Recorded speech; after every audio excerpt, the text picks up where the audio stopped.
अपन को सीखना पड़ेगा कुछ इंटरेस्टिंग, कुछ शानदार, कुछ जबरदस्त तरीका जो कि हम यहाँ भी इस्तेमाल कर पाए। एक ऐसा मेथड जो कहीं पर भी फेल ना हो, चाहे हमारा डिफरेंस सेम हो तो वहां भी अप्लाई हो, चाहे हमारा अलग अलग हो तो वहां भी अप्लाई हो। वो है हमारे सामने सबसे जबरदस्त, सबसे प्यारा, ठीक है, वो तुम लोग सीखोगे, वो होता है cross multiplication. Method number 3, cross multiplication. इसमें क्या होगा कि जैसे मानो आपसे यहाँ पर यह है, दो संख्याएं फलाने के अनुपात में है, 40 की वृद्धि करने के बाद में ये हो जाए इनिशियल रेशियो, फाइनल रेशियो। बस आप यहाँ पर ये समझिए कि आप यहाँ पर 9 और 16 के अनुपात में है, और फिर बाद में आप यहाँ पर 2 और 3 के अनुपात में हो जाते हैं। समझ रहे हैं मेरी बात को? 9 और 16 के अनुपात में, फिर बाद में ये हो जाते हैं, और वृद्धि आपको कितनी करनी पड़ी? तो वृद्धि आपको दोस्त मेरे 40 की करनी पड़ी।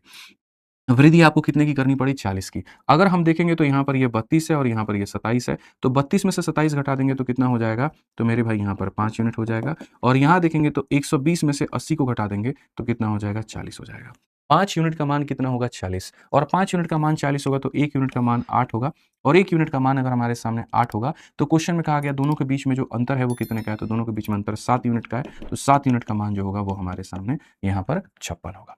ये सबसे बेस्ट तरीका है आपको सवालों को मेरे भाई यहाँ पर बनाने का। इसमें क्या होगा ना, अगर तुमने पहले में 40 बढ़ाया, दूसरे में तुमने 50 बढ़ाया, तुम भाई उसको लिख सकते हो। उसको लिखने के बाद में क्रॉस मल्टीप्लाई, इन दोनों का डिफरेंस, बड़ा कौन है यहाँ पर आप देखो 32 है, छोटा कौन है 27 है, बड़े में से छोटा घटा दो ये आ गया, और बड़े में से छोटा घटा दो ये आ गया, इसका मान इसके बराबर, एक का मान निकल गया, तो अंतर कितने का था? 7 का, तो 7 का मान निकल जाएगा।